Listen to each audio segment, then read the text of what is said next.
Hello and welcome everybody to Craftsy Chats today. My name is Leah. I will be your moderator, and in just a moment, I'm going to officially introduce you to our guest quilter expert today. But first, a quick attention draw. I want to point out a very fun feature you can find in your description. It is the Good Life Quilt Along. So it's something fun that you can click on the link in the description, find out all of the details about.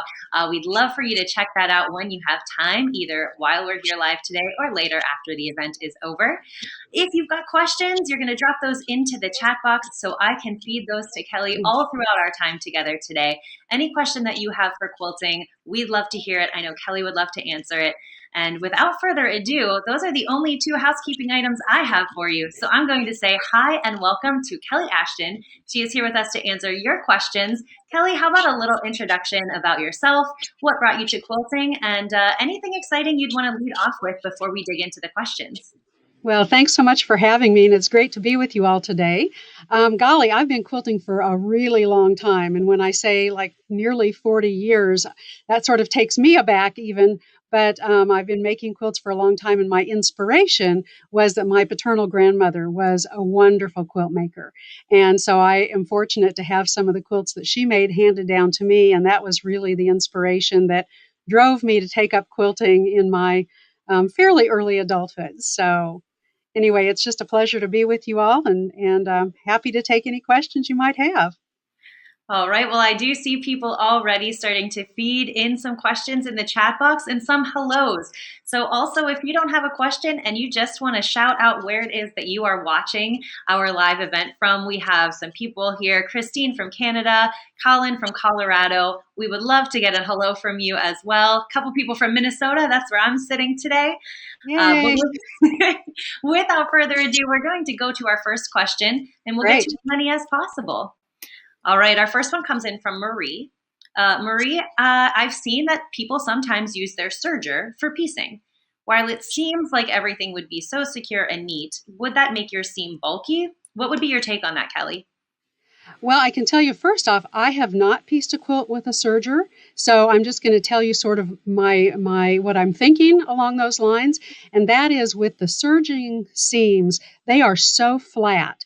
Even though there's a fair amount of thread in there, I don't think it's going to bother anything at all. And I've actually seen some quilts that have been put together with a serger rather than a regular sewing machine. And once it's quilted and put together, no one would be the wiser. So I don't think it's going to give you any problem. I would say go for it, give it a shot, and see what you think.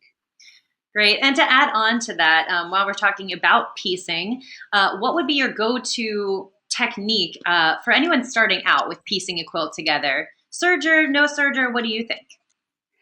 I think it's always nice to start with sort of the tried and true. I guess really whatever you're most comfortable with. If you've been sewing a lot on a serger rather than a sewing machine, then if that's your comfort zone, sure, by all means start there. But if you're used to using a sewing machine and the serger is a little bit more unfamiliar, then I would stick with the machine that's the most familiar to you as you're starting out, and then you can always progress to something different later on. It's always nice to not add too many brand new things all at once, and so you can kind of ease yourself in to whatever it is that you're working on. All right. First, a quick question that I will answer here from Nancy and anybody else who is curious about this.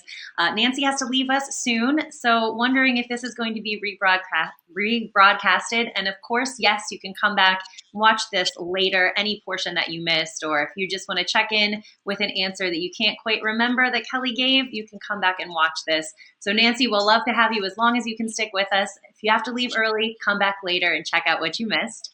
And then with that said, we're going to move to Jen. Jen on Facebook is welcoming you. Hi, Kelly. It's nice to meet you. And wants to know a little bit more about your quilting expertise if you want to dig in a little more than just your intro. Sure, I'd love to. And Jen, thanks for asking. I love to do patchwork piecing, pretty much of any kind. And I have for a long, long time. But the thing that I love to work with the most are the 60-degree family of shapes. And that's what the book that I wrote is about. So I wrote a book. I actually have one here I can show you. It's called Hexagons, Diamonds, Triangles, and More, Skill Building Techniques for 60-Degree Patchwork. And those are the shapes that I really love to work with. I just think they're interesting, and the angles um, lend themselves really well to some unique and really interesting blocks. But honestly, I haven't met much patchwork that I don't like. I really enjoy doing precision patchwork work. So, All right, let's move. I think it's Venkat. That is the username I'm seeing here. Sorry if I pronounced that incorrectly, but from New Jersey has our next question. Love to make gifts that are not quilts. So, like table runners, hot pads, bags, etc. And always get confused about what interface and batting to use. Do you have any input for that, Kelly? sure. I think it really depends on what the bottom line purpose for whatever it is that you're making is. So, for example, with a table runner, if it's something where you're literally going to be using it on the table and putting lots of hot items, you might want to go with a natural fiber batting, like a really dense cotton batting, maybe even more than one layer. Or some wool and a layer of wool and a layer of cotton. And there's also like the hot pad material that you can buy. So if you're really going to put hot things on it, you might even put that as like the bottom layer and then put some cotton or wool batting on top of it. So a lot of it just really depends on what the purpose is, and then trying to find a batting that lends itself well to whatever it is you want to use it for. Very good tips to start out. Thank you. Let's move to Gay's question next. Looking for tricks to sewing on the diagonal here. For example, binding strips. Sometimes sewing on a drawn line doesn't really line up the strips evenly when it's opened up. So, what do you have to say for that, Kelly? Well, sewing on the diagonal or anytime you're sewing on a bias can be tricky. And in addition to, I mean, you've named one really good technique, which is drawing a line and then either stitching to the side of it or stitching on the line, depending on which technique you've used and how you've cut your pieces. But some machines also have the capability of decreasing your presser foot pressure. And that can sometimes be really helpful when you're sewing on the bias. So you might want to diminish that presser foot pressure a little bit just so that it feeds those fabrics through without causing distortion when you're stitching on the bias of the grain. All right. Ooh, we Otherwise, have there's a lot of other, other techniques that sort of lend themselves to either flipped corners or all kinds of things that if you have to do, stitching on the bias, you can explore a lot of options. All right, we're going to move away from something that's super technique driven and into a really basic question that I'm sure a lot of beginners have as well. And this one comes in from Molly. Molly is asking for a newbie. How do you decide on color choices? How do you put those together? Oh, Molly, that's a great question. And I think, I think color is one of the biggest challenges for the broadest number of quilters. So, a couple of things that you might try is when you go either online or go to your local quilt shop and you're looking for fabrics, a great place to start is with a fabric that's multicolored. And you can figure that if the colors are together in that one piece of fabric, that if you pull color fabrics from that color array in your multicolored fabric, they're going to go together and it's going to look great. So that's a really easy way to do it because you're already finding a piece of fabric that you love, and then you can just pull the colors from within that array of the print. But another really good thing to do is to get yourself a color wheel. And there are lots of classes. I'm sure there are some on Craftsy for color, but also just getting a color wheel and figuring out what your how that color wheel works and what are your primary colors and what are your secondary colors and what are your tertiary colors, because and then find out the complements. So you can do a Google search and do a little reading, but honestly the bottom line is if you're putting together colors that you love, you're going to be fine, because we all have our own aesthetic. And so when you're working with colors that really make your heart sing, you're going to be just fine with whatever you put together. Great advice for anybody starting out or people that are just looking to branch out maybe on your color combos. Sure. Let's go to Denise next. Denise says, I'm wondering about advice on the finish quilting options for a first time quilter. So, hand quilted, machine quilted by a pro. What do you have to say about those two options? Well, golly, there are a lot of options for finishing, and it doesn't end with just the two that are mentioned. I think a lot of it, first of all, begins with what your interests are.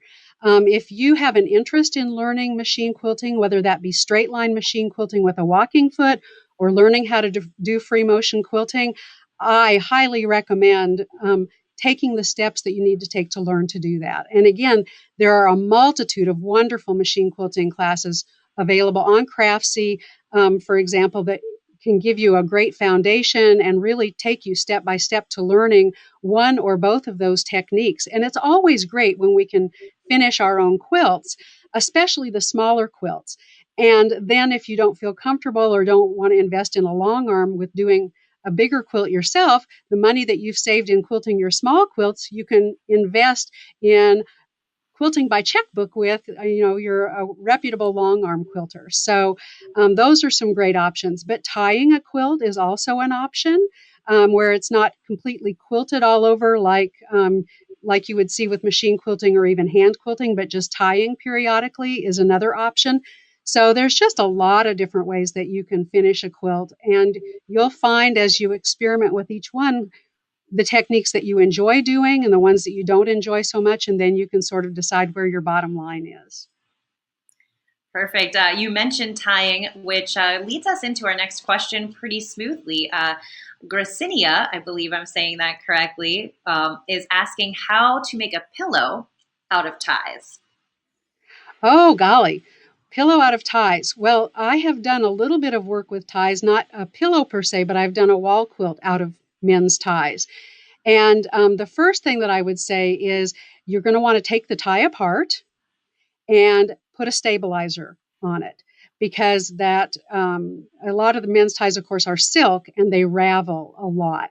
So I found a nice woven fusible stabilizer to press to the wrong side of the tie fabric once I had taken the ties apart, and that made working with the ties so much easier. Beyond that, you'll really want to just find some sort of a pattern or play with the designs. A lot of people just use the natural shape of the tie and put them together and sort of let it be kind of an improvisational piecing sort of process as you're putting the ties together. Other people open up the ties, and you'll be amazed at how much fabric there is in one tie once you get it all unfolded. But some people will then, after they've stabilized it, go ahead and cut those ties up into some of our more, what we think of as traditional patchwork pieces, like squares or rectangles or triangles, and then put those together in some sort of patchwork design. So really, there are a multitude of ideas. But just Googling tie quilts or men's tie pillows, you'll find all different kinds of examples and to give you some really good inspiration for your project. All right, I'm going to interject here briefly as well. For anybody that maybe didn't join us right at the top of our session, there has been a question about this, so I'm going to highlight it again. We are highlighting this Quilt Along event. So it's the Good Life Quilt Along. You can find details on that in the description, but also one of our team members behind the scenes, they're always helping us out, has also put that link in the chat box. So if you're entering a question or saying hello from where you're watching from, scroll through the chat box and you'll see the link for that Good Life Quilt Along as well. So if you have questions about that, that's where you can find some details. Thanks for asking about that earlier in the chat as well. And with that said, we're going to go right into our next question here from Lori. Lori is asking for any advice you might have, Kelly, on teaching quilting classes. Oh, gosh. Well, I would say the first thing that you would want to do is just really whatever topic in quilting that sort of seems to be your go-to or your specialty, to just really hone your skills, and then go talk to some of your local quilt shops and talk to them about the possibility of teaching a class. I really think, especially now, we're coming out of this crazy pandemic where we haven't been able to teach in a classroom for so long, and now we're starting to be able to see those opportunities open up. And I always think that, especially for a new teacher, to actually be teaching in front of a group, an actual group that you're in the same room with, to get that feedback and that interaction is a really great place to begin. But even if you started with a group of your friends where you already have that comfort level of knowing them and knowing that you can trust them to give you loving and constructive feedback, I think that also can be really, really helpful. But mostly just make sure that when you get set up to teach your class that you know your subject matter, you've got good examples of what you want to teach, and that you've really thought through the steps that it takes to take that project from start to finish. Well, good And good luck luck. going for it. Yes. All right, let's move on to a question from Monique next. What is the best way to machine quilt on a home sewing machine? Is it better to have someone with a long arm quilt instead? To do that as opposed to quilting on your home sewing machine? Oh, hi, Monique. Well, thanks for that question. And, I wouldn't say one is better than the other, they're just different. So, on your home sewing machine, you've got a couple of options. Depending on the machine that you have, if you can put a walking foot on, which is just an attachment, a foot that kind of makes feed dogs from the top of the quilt sandwich and the bottom so that it feeds everything through evenly. That's a great way to begin to learn to machine quilt on your home sewing machine. But most home sewing machines will also allow you to drop the feed dogs and do free motion quilting. So I think the best advice I can give you along those lines is to do some research and to take some classes, whether they're online classes or classes with somebody, so that you can explore those two techniques. And that just gives you the opportunity to do some of those quilting projects, especially starting on smaller projects at home. And you can see if you really enjoy doing that process. And then you can decide, like I said earlier, if you want to send bigger quilts out to a long arm quilter. There is no shame in that at all. A lot of people quilt by checkbook. But you also can, maybe if you decide you like machine quilting, you'll move up into having your own long arm someday, because really the sky's the limit and the opportunities are very much available to all of us as we get interested in this arena of quilting, to take it from the home sewing machine to something much, much larger. But I'd give it a try, because I think that, it's a great skill to have, especially when you're working on smaller projects of your own, to be able to finish them yourself. All right, this next question is a little bit of a bounce back. So we got to follow on about when we were talking about those hot pads or table runners and those kind of things that aren't necessarily full-size quilts. If you could speak a little more specifically to high loft versus low loft batting, they forgot to include that in their question and would like you to speak a little bit more about that as well. Sure, I'd be glad to. Um, some people use the terms loft and thickness interchangeably. I actually think that those are two different things. So, for example, you can have a thick, dense cotton batting. And I'll just name a brand, for example, so that if you've seen it in your mind, you'll know what I'm talking about. But Quilter's Dream Cotton Batting actually comes in four weights. One that's very, very thin, and then they get incrementally thicker until they have, I think it's Supreme is their thickest all cotton batting. And they're all very dense, flat, 100% cotton battings. They're just, in terms of volume, there's just more. So as they get incrementally thicker, but they're not lofty. There's no squish factor. There's no airiness. They're a dense, flat batting. Then, if you think about the polyester battings, most of the polyester battings are what I would call airier or loftier battings, which means that they have a lot of air in them. They can be squished. And so they can be made to be really flat, but they don't stay there, because as soon as you let them go, the air comes back in between the fibers again and makes them more fluffy. So I kind of think of loft as the fluff factor of a batting. And you can find all different kinds of battings with a variety of densities and fluff factor, from very, very little to pretty substantial. So when you're using something like as a hot pad or as a table runner where you might be placing something hot, I personally think having some of that dense batting, the really thick, dense cotton batting that is going to help protect the surface that's underneath it, is really important. And it would be pretty difficult, honestly, to melt the polyester batting unless you put something really, really hot on it. But the heat could transfer through to your table through a polyester batting more so than that thick, dense cotton batting. So it's really just looking at fiber content. And you can find all natural fiber battings, you can find all synthetic fiber battings, and then you can find battings that have combinations of both. So I'm going to just go ahead and put in a shameless plug, mostly because I think the information is really good. But I do have a class on Craftsy that's called the Machine Quilter's Toolbox. And the title sort of makes it sound like it's directed only at machine quilters, but really it's got a lot of great information for all kinds of quilters, whether you do your own machine quilting or not. And one of those lessons is all about battings, all different kinds of battings, and it talks about different fiber content, loftiness versus flat battings, and all different kinds of things. So if you're already on Craftsy, you might check that out because it's got some great information. All right, perfect. And again, keep your questions coming. We are getting to as many as possible. We've got a really active chat box, so I'm just running through as many questions as I can get to, pretty much as possible in the order that they're received, unless I see any tag on for questions, like the one that I just had Kelly go back and cover. So please rest assured we'll be getting to your question as soon as possible. Our next one is coming here from Priscilla. Priscilla is asking for any tips that you have for starting to quilt on a standard home sewing machine. Is there anything that Priscilla can be starting with practicing right away?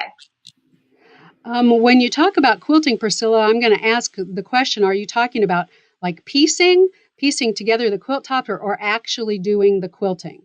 Because, that's really two different things. And so when we talk about piecing, gosh, the main thing that you want for your home sewing machine is to have a patchwork foot, which is, some people call it a 1/4 inch foot, but it really does help guide your fabric through and give you a little bit clearer sense of where that 1/4 inch is, and then determining how scant it needs to be for your seam allowance to be accurate for the fabric that you're working with. So a good 1/4 inch foot would be a really good accessory to get to go with whatever machine you already have if you're interested in piecing.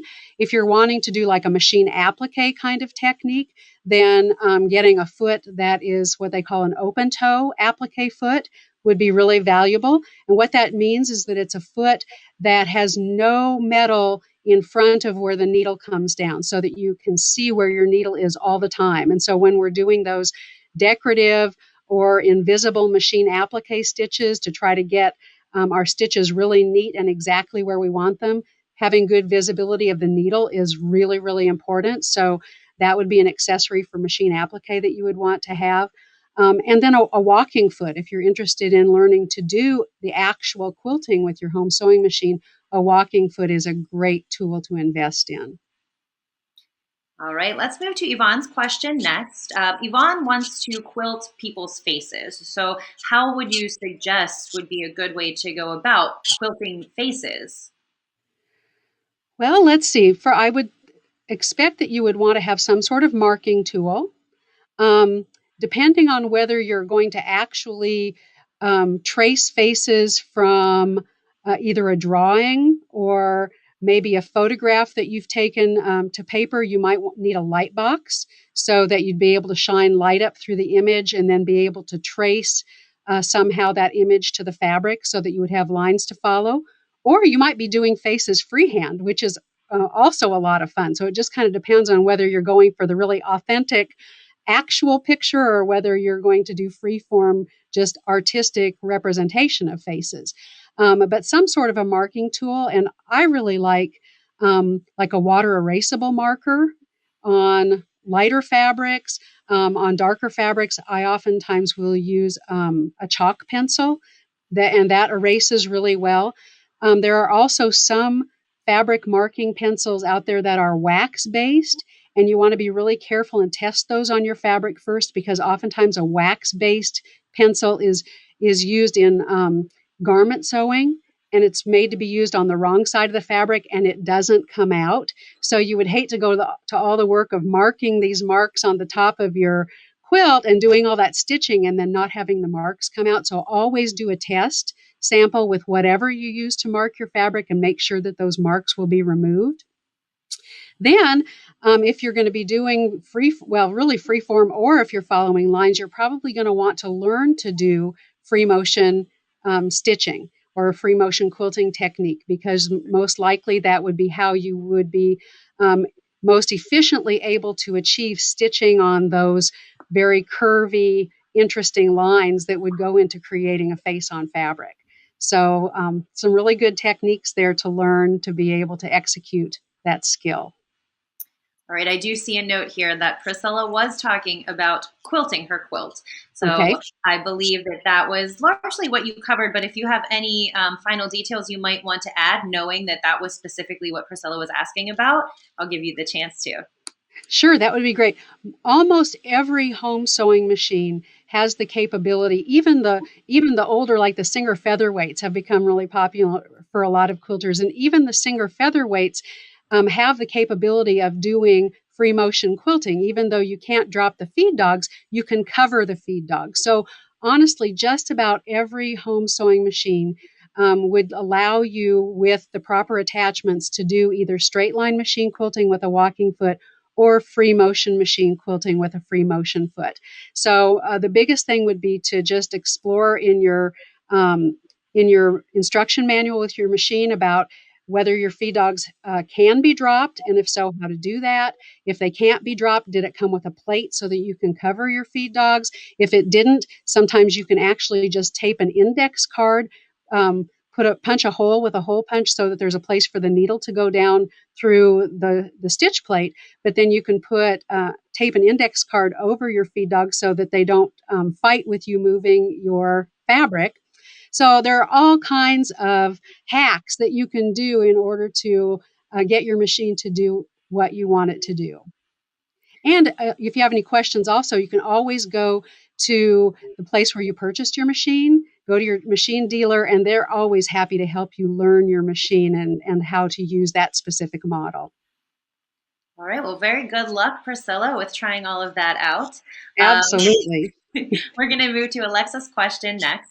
Alexa has a problem with quilts becoming bulky. So, do you cut off a lot of excess as you piece? Alexa always cuts off the dog ears, but are there more areas that she could be trimming down? Oh, that's a great question. Cutting off the dog ears is really good for a lot of reasons, and bulk is certainly one. But it also can really help line up your patchwork pieces much easier. And so I just think cutting off the dog ears is a great plan. Honestly, when we sew with our scant quarter-inch seam allowance, that's not a lot of distance between your stitching line and the raw edge of the fabric. And so I wouldn't ever suggest taking off much more than what we're already working with for the seam allowance, just so that as the quilt is used over time and washed, that those seams don't pull apart. Because you really need to have some seam allowance there to sort of keep your stitching line stable. So probably I'm guessing by what you're saying, if your quilt feels really bulky, that you're probably doing piecing of blocks that have a lot of seams in them, like log cabin blocks or some of the other blocks that we have that just are really seam dense. And they can be so much fun to do, but you're right, they really do add a lot of heft and weight to the quilt. So if you're piecing a quilt that has a lot of seams like that, you might decide then to go to a batting that is thinner and lighter weight, just so that the batting itself doesn't then add a lot more bulk and weight to the quilt. So, for example, with a log cabin quilt where you've got so many seams and a lot of fabric that's on the wrong side of the quilt, you might use a really thin cotton batting. Or I can tell you, I love wool batting. I have come to just adore wool batting because you can buy washable wool that has a pretty small percentage of shrinkage.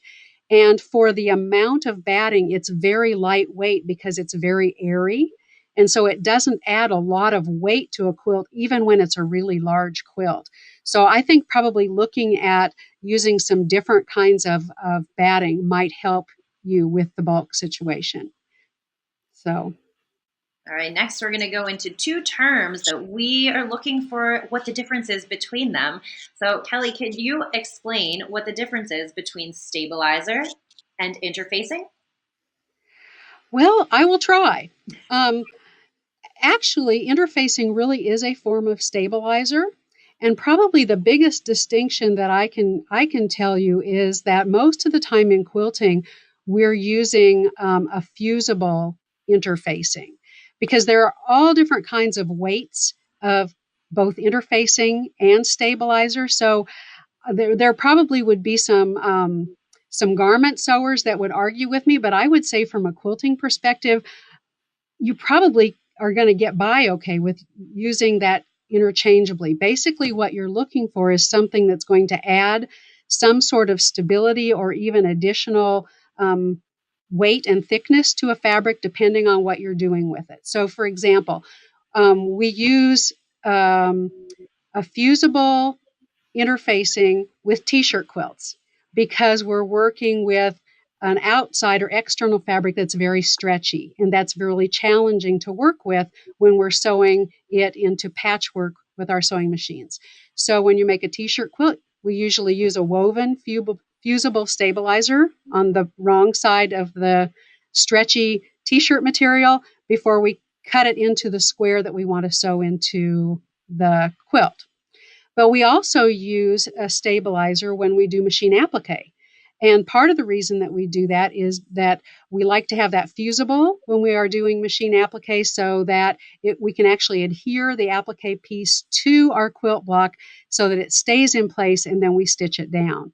So the function becomes a little bit different between the two, but in actuality, what we're dealing with is some sort of fabric that has an adhesive on it that we're using in order to get the fabric to do what we want it to do. So I hope that that's sort of given you some ideas anyway as far as quilting goes, but I would say there's not a huge amount of difference in the kinds of things that we're doing. It's just a matter of whether we want to stabilize the fabric and only have the adhesive on one side, or whether we want to adhere the adhesive to not only the fabric on top but the fabric underneath, and those are more like a fusible, a fusible stabilizer. All right. Hopefully that was very helpful. Thank you, Kelly. Let's move to Jennifer's question next. I'm having trouble with piecing being accurate. I have been told I need to use a scant 1/4 inch or thinner thread. Do you have any thoughts to add, Kelly?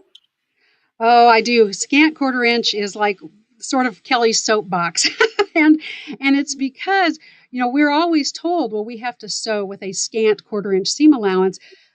And the tricky part about that is that how scant depends on two things: the thickness of the fabric that we're using and the thickness of the thread that we're using. Those are the two variables that go into that seam allowance. And that's assuming that you've cut your pieces accurately. So we're just going to assume that we've done accurate cutting, and then we have to figure out how scant to make that seam allowance. So for example, I almost always piece with a 60 weight thread.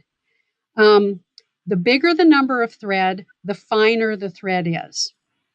So most people piece with a 50 weight cotton thread, which is kind of a really medium weight thread. I piece with something even a little finer than that. I piece with a 3-ply cotton thread that's 60 weight. So it's thinner than a 50 weight. Bigger the number, thinner the thread, because it doesn't take up so much space in that seam line. So the best thing that I can tell you to do is anytime you're getting ready to work with a specific set of fabrics and thread is do a little seam test. And what I do is I cut 3 rectangles from scraps of the fabric that I'm getting ready to work with. I cut 1.5 by 3.5 inch rectangles. And then using my patchwork foot and whatever thread that I want to piece with, I sew those 3 rectangles together so it looks like you have a little tiny rail fence block. I press the seams toward the outside of the block, then flip it over so that I'm looking at the right side of that little block, and I measure that center bar, and it should measure exactly 1 inch. If it measures more than 1 inch, your seam allowance is too small. If it measures less than 1 inch, your seam allowance is too big, and then you need to go back and adjust whatever you're using for your guide for your seam, stitch another set and measure again, so that you sort of get to know for that particular fabric and thread where the proper scantness is to give you the accuracy that you want. Probably one of the biggest challenges in quilt making, in piecing, honestly.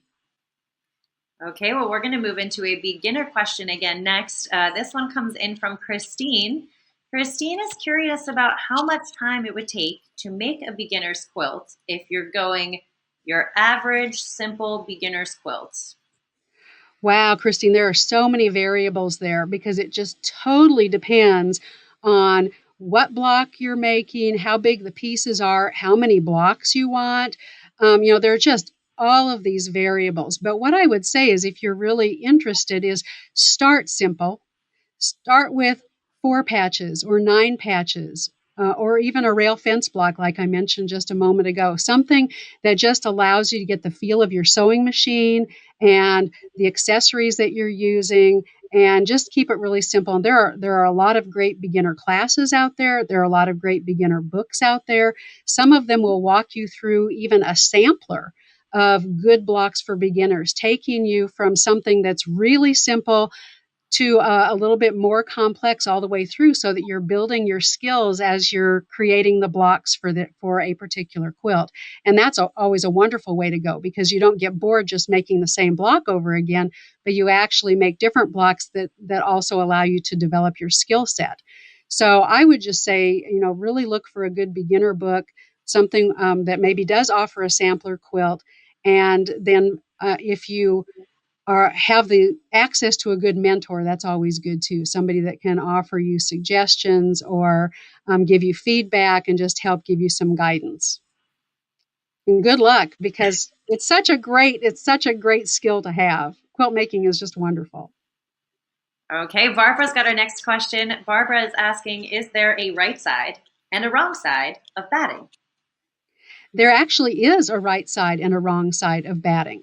And as I mentioned before in the class that I have on Craftsy, the Machine Quilter's Toolbox, I talk about that, but I'll try to tell you a little bit about the right and wrong side of batting. There's a lot of processes that go into making batting, and one of them is a lot of batting is needle punched. And so what that means is they've got a machine that is actually punching needles through the batting to help um, put the fibers together, so that the fibers aren't just individual fibers laying out in a big flat pile, as you're getting ready to put it into your quilt. So when a batting is needle punched, since they're pushing those needles through from the top of the batting to the back, you can oftentimes look at a batting, and when you see the little dimples that look like outies, that's the wrong side of the batting. And when you look at the side of the batting where you can see the indents where the needles go through, that's the top of the batting. So that is certainly one way to tell. But almost all the battings that are available are needle punched. Some of them with scrim, some of them not. Some of them, there's just all of these variables, but almost all of them are needle punched. So there really is a right and wrong side. All right, I'm going to ask this next question now and get you started on it, Kelly. But this is coming in from Christine from Quebec, Canada. So, hello and welcome, Christine. I want to make sure to give you an option to add any details if I'm missing them in this question, Christine. So, Sure. I'll keep an eye on the chat box for this. But for now, Kelly, I'll start you out. Christine says, why does my quilt not have the same measures? So, it looks like her block, she's a beginner and sometimes often has to start her block again because it's not the same, and is kind of curious as to what might be going wrong. So I'll let you get started with any thoughts you might have. But Christine, if you have any more specifics about what you're talking about in your question, I'm going to keep an eye on the chat for you to pop in. So, Christine, if I'm understanding your question correctly, what I'm hearing you say is that you're making maybe the same block throughout the quilt, but as you're making them, the blocks, even though they should be the same, measuring the same size, are coming out different sizes when comparing one to the next. So I think that that's what I'm hearing, and probably the biggest reason that happens is just inconsistent seam allowance that's being used throughout. And so I mentioned this little seam allowance test a little while ago. That's a great thing to do. But a lot of it, honestly, is just going to come with time and practice and getting used to sewing those seams more consistently. Um, and so, some blocks, depending on what design they are, could actually be trimmed down to fit together. Other blocks can't because you might lose a point, points that point to the outside of the block by doing that. So squaring up your block by trimming them isn't always the answer, but you definitely want to work toward consistency of stitching with your seam allowances. And like I said, that's going to come with time and practice. So just be patient with yourself. Don't give up. Just keep doing what you're doing, and your skills are just going to develop and get better and better with time. Well, and it looks like that is what Christine was looking for. So you nailed it, Great. Kelly. Thank you so much. Sure. And again, keep your questions coming. We have about 20 minutes left in our time together in this hour. So we're going to keep rolling through all the questions we can get to. And that's going to bring us to Nancy's question next. Nancy asks, what do you do with your practice FMQ sandwiches? And I'm also, Kelly, going to add, we seem to have quite a few beginners watching. So if you could also let us know what FMQ sandwiches means. Sure. FMQ sandwiches means free motion quilting sandwiches. And a sandwich, of course, is the sandwich we make with the backing piece of the fabric, a piece of batting, and then a piece of fabric or a patchwork block or quilt for the top. So that's our FMQ sandwich. So what do I do with my extra FMQ sandwiches? So I'm assuming you're talking about your practice pieces, that you're practicing on some pieces and then you're going to move to your actual quilt. Honestly, I usually don't keep them. I might use the same one until it is so covered with stuff that it's just not even distinguishable what I was doing on it. And then, I might actually donate it, because we've got a lot of guilds in our area that take quilt scraps and even something like that they would cut up and make into dog beds. So if you have a guild that collects those kinds of things, they would love to have that, because they would just cut it up and use it for stuffing in dog beds. Or if it's big enough, they might even have somebody bind it. And, a lot of people are making quilts for their furry family at home. And so sometimes, there are shelters, animal shelters, and that kind of thing that would love to have comfort pieces for if they've got puppies or whatever to put in the cages with the puppies. So I think that there are ways that you can use them or donate them to very willing, good organizations that will be able to use them, so that you don't just feel like you're doing your practice and then pitching it into the trash. But if you're doing your practice and they're pieces that you think, oh, I really could do something with this, hang on to them and then trim them down into blocks.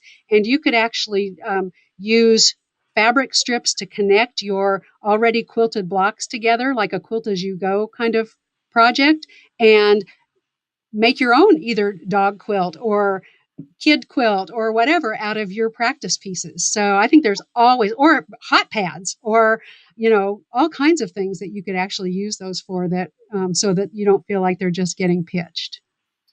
All right, I'm going to skip forward because I see a great question here that I think will help for the last questions that are coming in too. Kathy is saying that she often hears quilters calling piecing quilting.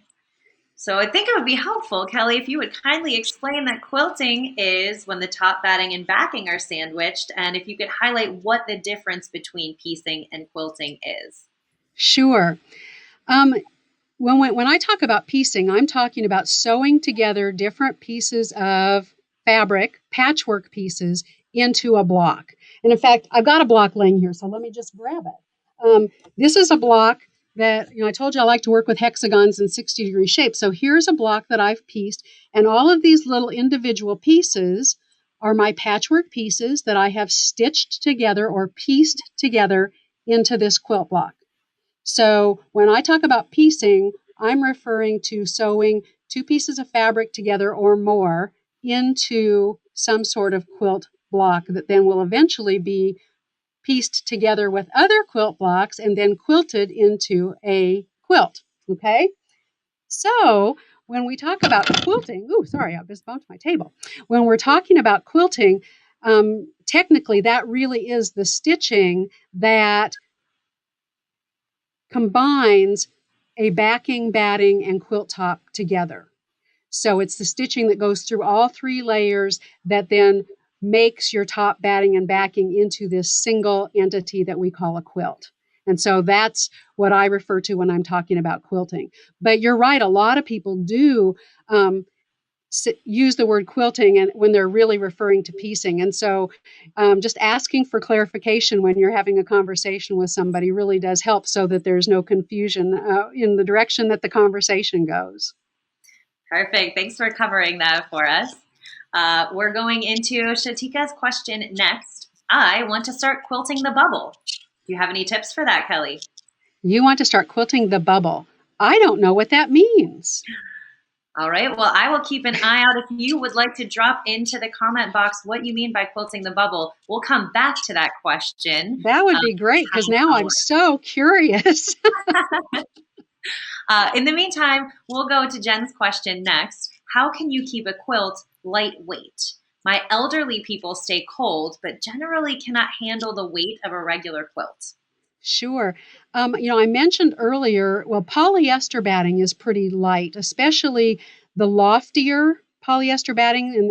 And by loftier, I mean the airier one. It's usually thicker, but it's not dense and heavy. So just because of all the air in a polyester batting, it is lighter weight.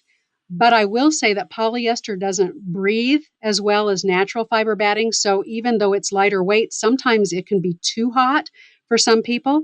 But the other option is the batting that I mentioned earlier that I like so much, and that's wool batting. It is more expensive than a cotton batting, but it is very much lighter weight than a all cotton batting of the same size. And so if you're looking for something that actually weighs less and you want a natural fiber that breathes really well, wool is a wonderful option. Very comfortable to have it on you from a weight perspective, but it also is very warm in the wintertime and it's cool in the summertime because it does breathe so beautifully. Okay, we've got two seam questions coming up next, and I'll start first. What do you recommend when you're piecing backing? A 1/4 inch or a 1/2 inch seam allowance? I usually use a 1/2 inch seam allowance when I'm piecing backing just to give myself a little bit more room in the seam between the seam line and the raw edge. But I do know that there are a lot of people that use 1/4 inch, so I wouldn't say that there's necessarily any right or wrong, but just preference.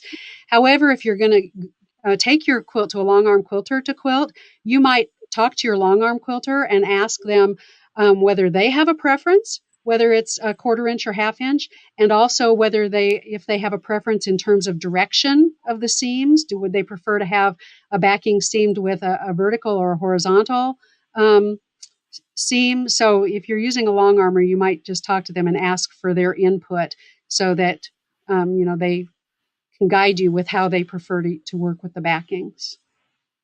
Okay, and a follow One on. thing, I am going to add one thing to that though. One thing that I would recommend when you're seaming your backing is that if you're seaming together two pieces where there's the selvage, trim the selvage off and then don't include that in your seam allowance because a selvage is going to shrink differently than the regular fabric. And so it's always good to just get rid of that selvage and don't include it in the seam allowance. So. Okay, and our follow on, still staying on seams, is from Jacqueline. Can you explain a scant 1/4 inch for Jacqueline and how you would measure it? I can. A scant 1/4 inch, we always include an actual 1/4 inch added to the desired finished size of our patchwork piece. So we've got that extra 1/4 inch all the way around the patchwork piece built in. But we never want to sew exactly a 1/4 inch because whenever we sew a seam and then we turn the patchwork, we lose a little bit of the patchwork piece in that turn of the fabric, which is why we say that we sew with a scant 1/4 inch, something that's just a little bit less than a 1/4 inch. And that's going to vary depending on the thickness of the fabric you're using and the thickness of the thread that you're using. So if you're using just regular quilter's cotton fabric, just kind of that nice mid-weight quilter's cotton, and a 50 weight thread, your scant 1/4 inch seam allowance is going to be different than if you're using flannel. And even the same 50 weight thread, because that flannel is so much thicker that in order to have your patchwork pieces end up the size that you want them and expect them to be, your seam allowance is going to have to be less than it is when you're sewing with your regular quilter's cotton.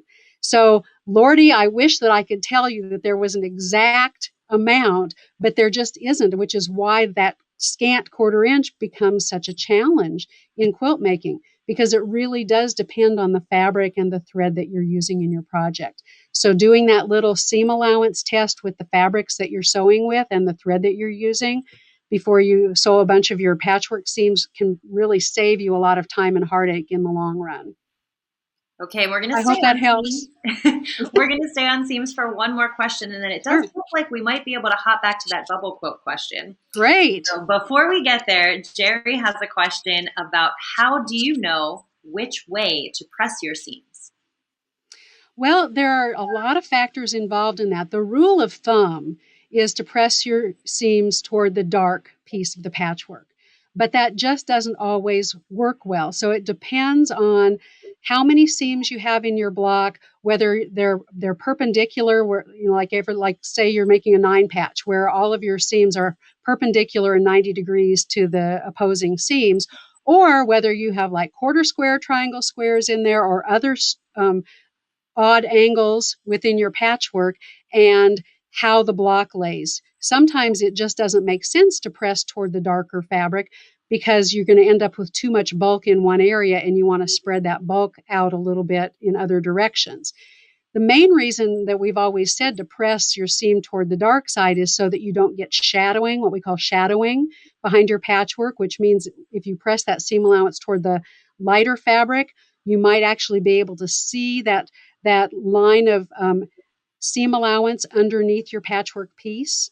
And that's certainly not our preference if we can help it. But like I said, sometimes it just makes sense to press in the direction to save having a lot of bulk in one area. So it just kind of depends on the block that you're doing. Now, I will say, I personally do not press my seams open.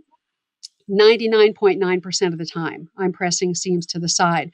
And the reason that I do that is that once you've stitched your seam and you've pressed your seams to the side and you've got your quilt top made and it's all quilted, if something happens and one of the stitches in the seam gets popped, even if there's a little hole there, you've got fabric underneath where that hole is because you've pressed the seam to the side, and it keeps those little fibers of batting from migrating through from the middle of your quilt to the outside world.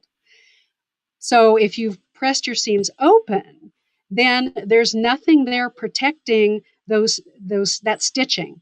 And for example, if you send and I'm a long arm quilter, which is why I know that I can say this, if you send your quilt out to your favorite long arm quilter and they get that quilt top stretched pretty taut on the machine and then they're stitching away and you've pressed your seams open, sometimes even the needle of the sewing machine, the long arm, can actually nick one of those threads and create a hole in the top of your quilt where the seams pull apart because you've broken a thread. So that's why I like to have my seams pressed to the side where I have some protection between the outside world and the batting. So I would never tell anybody that it's wrong to press your seams open. You really have to do your own due diligence and you have to, determine for yourself whether you want to do that or not. But I can tell you that I don't press my seams open almost always, never do.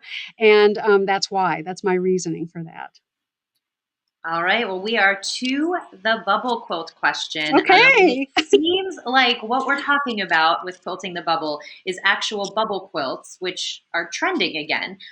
Basically from the 1970s, this is talking about the ones where the pieces are stuffed with poly batting. See, and to me, that I know that as a biscuit quilt.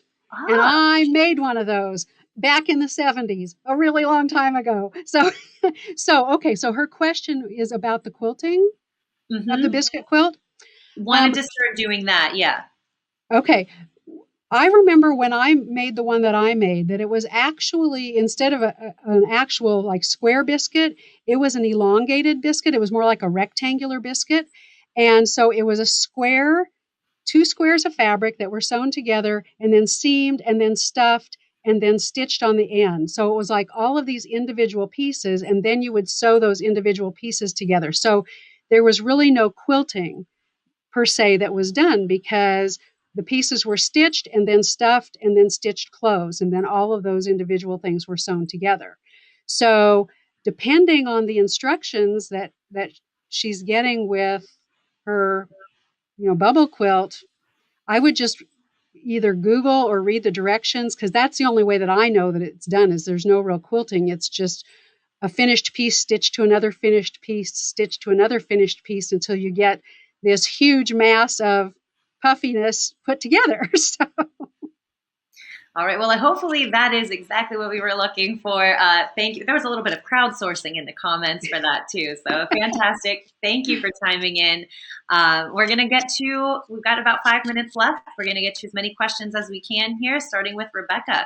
Talking about scrap quilts. I cut leftover fabric into 5-inch squares, and I'm getting quite a pile. How should I organize, and how many pieces should I accumulate to make a nice charity twin size? oh golly, that's a great question. If you're only going to just sew your squares together, then um, just determine sort of the size of the quilt that you need and divide the length and the width by 5, and you'll be able to tell length by width and then multiply those numbers, and you'll know how many squares that you need. However, if you want to use those squares and then cut further patchwork, you'll need a lot more, because the more seams you add, the more fabric gets used up, the more cutting that gets done, and so you just end up needing more of those squares.